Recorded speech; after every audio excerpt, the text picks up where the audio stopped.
Hello friends, स्वागत है आपका अपने चैनल मिस्टर इंजीनियर पर। मैं हिमांशु सिंह हाजिर हूँ एक नई वीडियो में, जिसमें मैं आपको एक ATU के project management and entrepreneurship subject के 4th यूनिट को डिस्कस करने जा रहा हूँ। इससे पहले मैंने फर्स्ट, सेकंड और थर्ड यूनिट को भी डिस्कस किया हुआ है। अगर आपने वो वीडियो नहीं देखे हैं तो प्लीज़ उसको जाके पहले वॉच कर लें, फिर इसको स्टार्ट करें। टाइम ना वेस्ट करते हुए मैं इसको स्टार्ट करने जा रहा हूँ, ठीक है। Project cost estimation first topic है ये क्या कहता है? It is the process of forecasting the financial and other resources needed to complete the project within a defined scope, ठीक है। ये कहता है कि ये एक ऐसा प्रोसेस है जो कि फोरकास्टिंग करता है, मतलब फ्यूचर में किस किस चीज़ की आपको ज़रूरत पड़ेगी, कितने फाइनेंस की ज़रूरत पड़ेगी, मनी की, और कितने रिसोर्सेज की ज़रूरत पड़ेगी किसी भी प्रोजेक्ट को कंप्लीट करने के लिए, वो बताता है।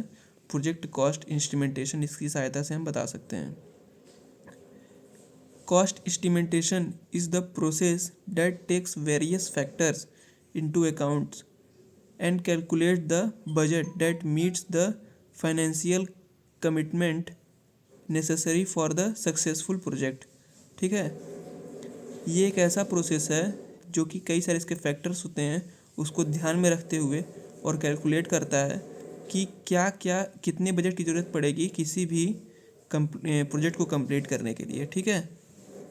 अगला है estimating cost of an important process in project management as it is the basic of determining and controlling the project budget, ठीक है। ये बेसिक होता है किसी भी प्रोजेक्ट के बजट को एस्टिमेट करने के लिए। Elements of cost estimation in a project management, क्या क्या एलिमेंट्स होते हैं? तो लेबर है, मटेरियल और इक्विपमेंट है, फैसिलिटीज़ है, उसके बाद से वेंडर्स हैं, रिस्क है। ये सारे इसके कॉस्ट एस्टिमेटेशन के फैक्टर्स हैं। Importance of cost estimation in a project, पहला है more accurate planning, improved profit margin, improved resources management, strong client relationship, better reputation and repeat business, ठीक है। Process of developing cost estimation, कौन कौन से process होते हैं उसको देखते हैं। पहला है डिफाइन एस्टिमेट्स प्रपोजल, पहले प्रपोजल बताएंगे। डेवलप एस्टिमेटिंग प्लान को डेवलप करेंगे। डिफाइन करेक्टरिस्टिक्स, उसके क्या करेक्टरिस्टिक्स हैं उसको डिफाइन करेंगे। डिटरमाइन एस्टिमेटिंग अप्रोच, ठीक है। Identify rule and assumptions, obtain data, जहाँ से मतलब डाटा इकट्ठा करना रहेगा, प्रीवियस डाटा वगैरह उसको इकट्ठा करेंगे। डेवलप पॉइंट एस्टिमेट्स, ठीक है। कंडक्ट सेंसिटिव एनालिसिस, ये क्या है? कंडक्ट सेंसिटिव एनालिसिस, मतलब कि सेंसिटिव एनालिसिस, जो सेंसिटिव फैक्टर्स होते हैं उसकी एनालिसिस करेंगे। रिस्क एनालिसिस, क्या क्या रिस्क आ सकते हैं उसमें। डॉक्यूमेंट्स ऑफ एस्टिमेट, क्या क्या डॉक्यूमेंट की ज़रूरत पड़ेगी उसके लिए एस्टिमेट करने के लिए। प्रेजेंट एस्टिमेट टू मैनेजमेंट, और जो आपने एस्टिमेट तैयार किया उसको मैनेजमेंट के सामने प्रेजेंट करेंगे, और अगर उसमें अपडेट की ज़रूरत है तो उसको अपडेट करेंगे, ठीक है। Types of project cost estimation technique, कौन कौन से टाइप होते हैं उसको देखते हैं। एनालॉग एस्टिमेटेशन, ठीक है, और स्टैटिकल होता है, बॉटम अप होता है, टॉप डाउन होता है, 3 पॉइंट एस्टिमेट होता है, रिवर्स एनालिसिस होता है, ठीक है। ये सारे स्टेप्स हैं या टाइप्स हैं एस्टिमेटेशन के, ठीक। वर्किंग कैपिटल क्या होता है इसको देखते हैं। It is a part of the capital which is needed for meeting day to day requirement of a business concern. मतलब ये एक पार्ट ऑफ बिजनेस कैपिटल होता है। वर्किंग कैपिटल जो है ये एक जो है पार्ट है किसका? कैपिटल का, जो टोटल कैपिटल होते हैं किसी भी कंपनीज का। विच इज़ नीडेड फॉर, जिसकी ज़रूरत क्यों पड़ती है? Meeting day to day requirement, जो हमारी रोज़ की जो रिक्वायरमेंट्स होती हैं उसको फुलफ़िल करने के लिए वर्किंग कैपिटल की ज़रूरत पड़ती है। ठीक है, इसमें क्या क्या आता है, पेमेंट आते हैं, सैलरीज आते हैं वर्कर्स के, कोई आपको रॉ मटेरियल परचेज करना उसकी कॉस्ट आती है। It is describe as a capital which is not fixed, और ये जो कैपिटल होता है ये फिक्स नहीं होता है। ठीक है, मतलब ये वेरिएबल एक तरीके से कैपिटल है। Working capital is considered as a difference between book value and current assets and liabilities. ठीक है, वर्किंग कैपिटल जो है वो किसका डिफरेंस होता है, बुक कैपिटल का ऑफ करंट एसेट्स का वैल्यू माइनस करंट लाइबिलिटीज़। ठीक है, उसको हम क्या कहेंगे, वर्किंग कैपिटल। क्लासिफिकेशन देख लेते हैं वर्किंग कैपिटल का। एक होता है ग्रॉस वर्किंग कैपिटल, एक होता है net working capital. Gross working capital क्या होता है, it is the general concept, ये जनरल कंसेप्ट है, which determine the working capital concept, जो कि वर्किंग कैपिटल कंसेप्ट को डिटरमाइन करता है। It is simply called as the total current assets of a business concern. Total asset जो होती है उस वो किसके बराबर होती है, वर्किंग कैपिटल के, ग्रॉस वर्किंग कैपिटल के, सॉरी। ठीक है, अगला है नेट वर्किंग कैपिटल। ये क्या होता है, it is the specific concept, ये एक स्पेसिफिक कंसेप्ट है, वो जनरल कंसेप्ट था, which considers both current assets and current liabilities. ये दोनों कंसीडर करता है। वो किसको कंसीडर कर रहा था, केवल करेंट एसेट्स को ऑफ द कंसर्न। ठीक है, ये क्या होता है, नेट वर्किंग कैपिटल जो होता है वो इक्वल होता है किसके, current assets minus current liabilities के। ठीक है, अगला है टाइप्स ऑफ वर्किंग कैपिटल। पहला है cross working capital, net working capital, positive, negative, permanent and temporary working capital. ठीक है, अगला पॉइंट है फंड। फंड क्या होता है, funding refers to a money required to start and run a business. Funding की जरूरत क्यों पड़ती है, किसी भी बिजनेस को स्टार्ट करने के लिए और उसको रन करने के लिए। डिफरेंट टाइप्स ऑफ फंड, कौन कौन से फंड होते हैं, government grant, fund by partners, borrowed fund मतलब किसी से उधार लिया गया फंड, और उसके बाद से इन्वेस्टर्स फंड, जो इन्वेस्टर्स आपको देते हैं फंड, कुछ कुछ एंजल इन्वेस्टर्स होते हैं। ठीक है, उसके बाद से डोनेशन, कोई आपको दान दे दिया।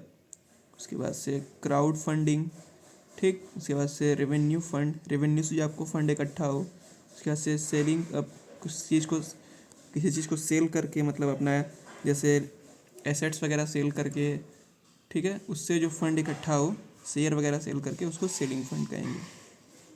अगला आपका आता है सोर्सेज ऑफ फंड। ठीक है, सोर्सेज ऑफ फंड्स, कौन कौन से सोर्स होते हैं इसको देखते हैं।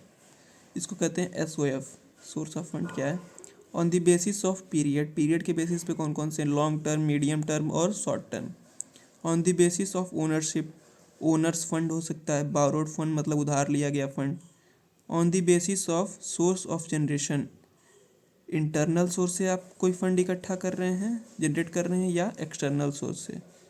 ठीक है, कैपिटल बजटिंग, ये क्या होता है, it is the process of making investment decision in a long term assets. ठीक है, आपने ऐसा कोई डिसीजन लिया कि आप जो इन्वेस्टमेंट करें किसी लॉन्ग टर्म एसेट्स में करें, तो उसको कैपिटल बजटिंग कहते हैं। इसको किस नाम से और जाना जाता है, इन्वेस्टमेंट डिसीजन मेकिंग। ठीक है, फेज देख लेते हैं कैपिटल बजटिंग के क्या क्या फेज हैं। प्लानिंग है, एनालिसिस है, सिलेक्शन है, फाइनेंसिंग है, इम्प्लीमेंटेशन है और रिव्यू है। रिस्क क्या क्या है इसमें, रिस्क क्या कहते हैं, a risk is an unplanned event, ये कोई प्लान नहीं करता है, ये अनप्लैंड इवेंट है एक तरीके से। That may affect one or some of the project objective if it occur, ये अगर अकर कर गया तो कई सारे या किसी एक प्रोजेक्ट की जो ऑब्जेक्टिव है, मतलब उसका जो ओरिएंटेशन है, उसको ये अफेक्ट कर सकता है। द रिस्क इज़ पॉजिटिव, अगर रिस्क पॉजिटिव है, ठीक, कब रिस्क पॉजिटिव होगा? If it affect the project positively, अगर किसी प्रोजेक्ट को पॉजिटिवली अफेक्ट कर रहा है तो पॉजिटिव रिस्क है, और निगेटिव अगर इफेक्ट डाल रहा है तो निगेटिव रिस्क जो है वो निगेटिव है। ठीक।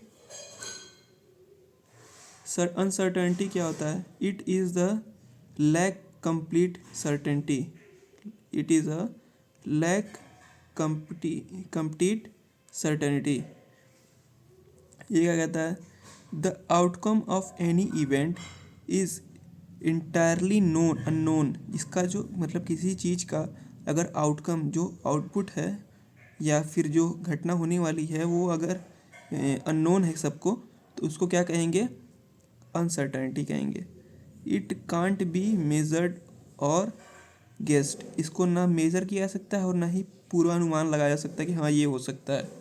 ठीक है, इसको हम अनसर्टेनिटी कहेंगे। अगला देखते हैं टाइप ऑफ रिस्क और टाइप ऑफ अनसर्टेनिटी। रिस्क के कितने टाइप होते हैं?